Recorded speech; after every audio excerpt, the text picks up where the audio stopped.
Tayo ng Mendez, pero bago ang lahat, let's pray. Panginoon, Ikaw po ang aming tagapag-ingat at kami po ay hahayo alang-alang po sa pagmamahal namin sa iyo, Panginoon. Magamit mo ang mga batang ito through share the gospel at nakita po Ikaw, Panginoon, sa pamamagitan ng kanilang paglalaro ng basketball.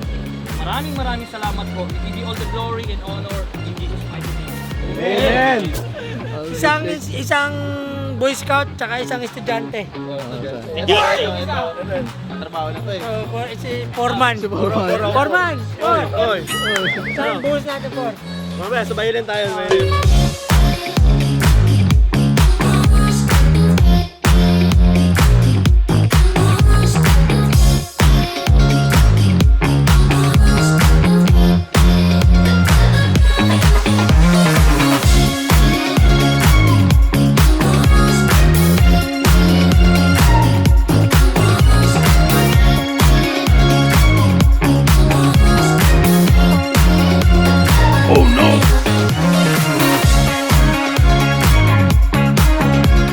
Hi guys, so dito na kami sa Mendez.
Coach Mal Bautista.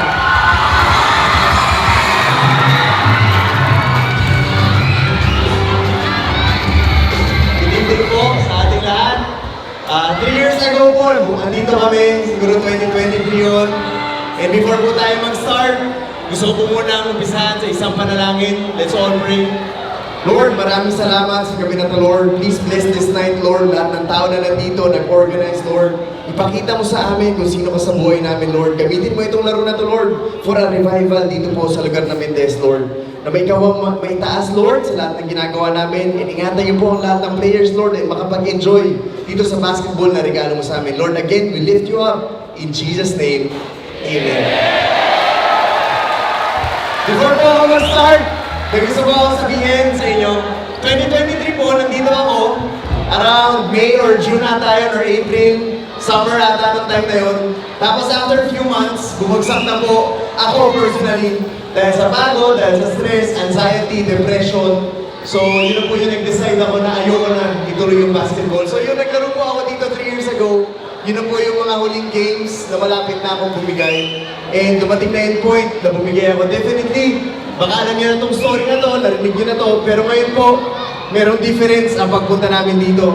Kung dati pumunta kami dito dahil lang gusto namin maglaro at magpasaya, ngayon po wala na ibang dahilan kundi para i-share ang salita ng Panginoon sa buhay ng bawat isa.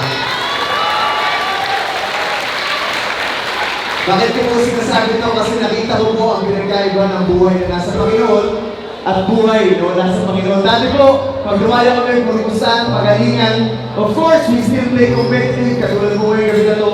Pero iba yung dati, nag-aanap kami ng gulo. Of course, yun yung mainit, yun yung papanoorin, yun yung gusto ng mga tao.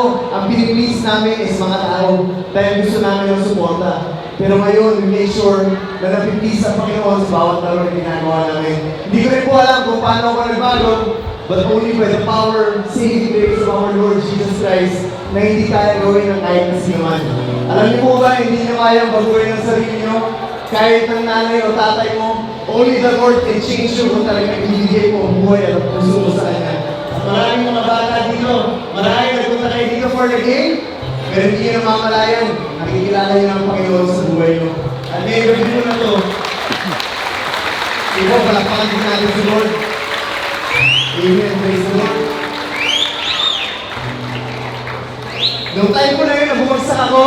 Siyempre, akala ko wala nang direksyon, wala nang pupuntahan. Doon ako nag-decide na, Lord, bibigyan ko na sa iyo ang aking buhay, gamitin mo ko. Tanggalin mo yung vlog, tanggalin mo yung basketball, okay lang. So, ba't ko po sinasabi ito? Sa inyo lahat.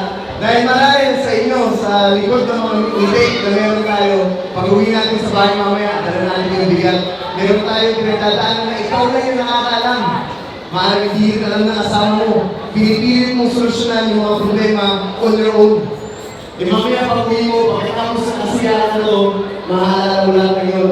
Marahil sa mga kalaro din natin, mga players, as basketball players, may mga pagkakataon, naglalaro po kami para lang makalimot dun sa problema na dala-dala namin. Pero, gusto ko pong sabihin sa inyo na kung ikaw po yun, kung ikaw yung nag-iisip ng mabibigat na bagay ngayon, you are in a very blessed position. Sobrang blessed ka. Bakit? Kasi nandiyan ka sa posisyon na pwede mo na makilala ang Panginoon sa buhay mo. Yan na yung pagkakataon, akala ko tapos na yung buhay ko, akala ko wala na akong pupuntahan. Pero yun pala yung pagkakataon na magkakaroon ako ng turnaround, magkakaroon ako ng breakthrough, na kung saan binalik ng Panginoon ang lahat ng nawala, na kung saan nakaangat ako hindi dahil magaling ako, kundi magaling yung tatay ko. Kaya ngayon gabi na ito, gusto ko pong sabihin sa inyo lahat, na kung ano man yung pinagdadaanan mo, give it to the Lord. Ipagkatiwala mo sa Kanya. Dahil marami kang bagay na akala mo kaya mo, pero hindi mo kaya ang Lord. So praise the Lord, at palakpakan po natin si Lord, at bago po tayo mag-umpisa,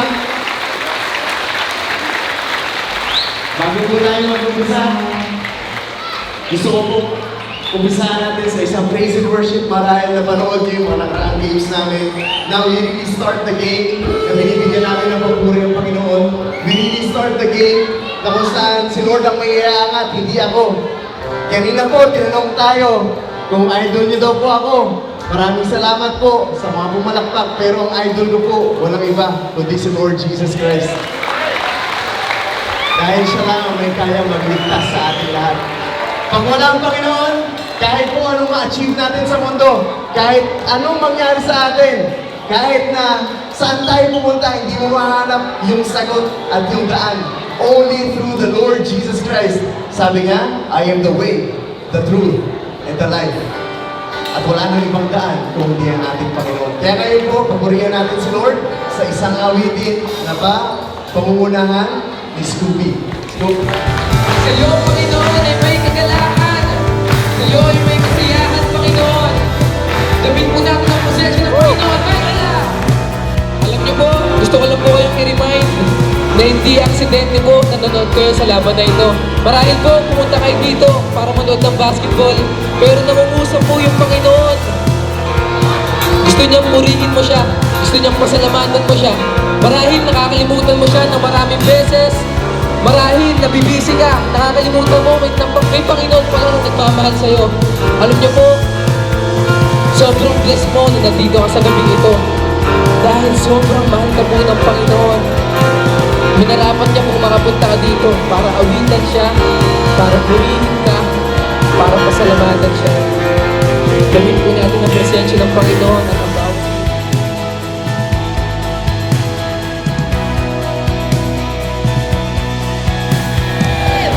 Palakpakan po natin ang ating Panginoon. Sa Kanya po ang papuri, sa Kanya po ang pasasalamat. Thank you, Lord. Thank you, Lord.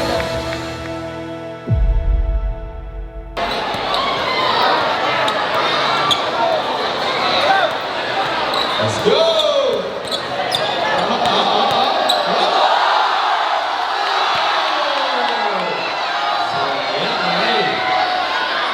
Going in JM.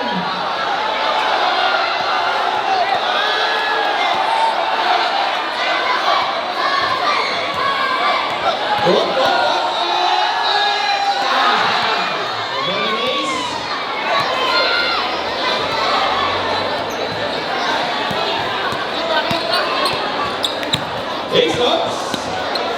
Out of bounds. Ball in the JM.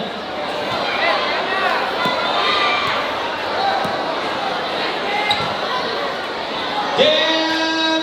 Wala.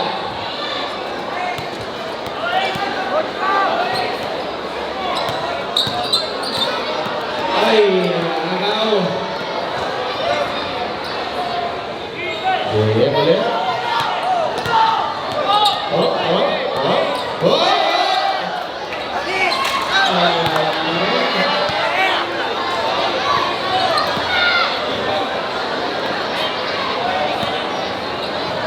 Ace! Wala.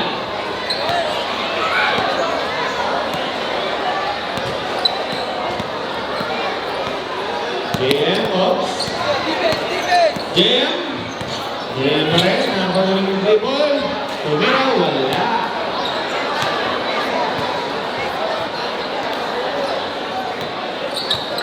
Si Ace ulit. Uy! Oo! Suti ka mga! Nakagawa na nga.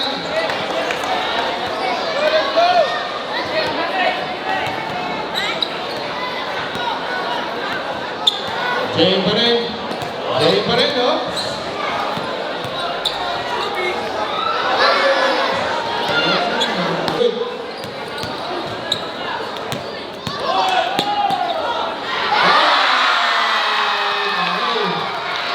Winners ball, 1-0. Ace pa rin, jumper. Nice shot. 2-0 na.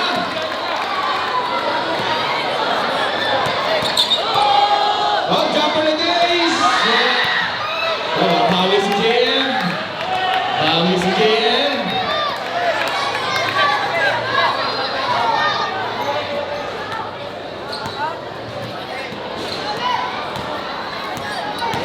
Naiwanan ba si Ace? Bates, turn around.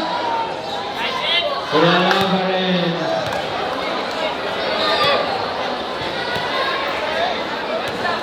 Ito na si Ace. Ganda naman ang dribble.